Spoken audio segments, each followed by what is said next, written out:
तर बॅलेट पेपरवर निवडणुका घेण्यासाठी महाविकास आघाडी आक्रमक झालेली आहे। बॅलेट पेपरवर निवडणुकांसाठी महाविकास आघाडीचे 2 आमदार राजीनाम्याच्या तयारीत आहेत।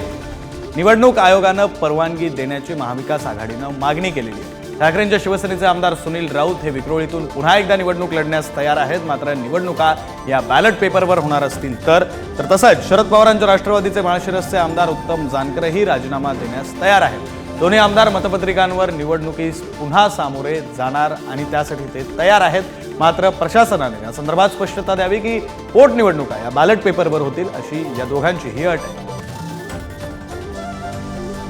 मी निवडणूक आयोगाकडे माझ्या बॅलेट पेपरवरती निवडणूक घेण्याच्या अटीवरती तुम्हा सगळ्यांना विचारून मी राजीनामा देऊ का? हात वर करून सांगा, बॅलेट पेपरवर मतदान होणार असेल तर मी राजीनामा देऊ का? सगळ्यांनी हात वर करून सांगा।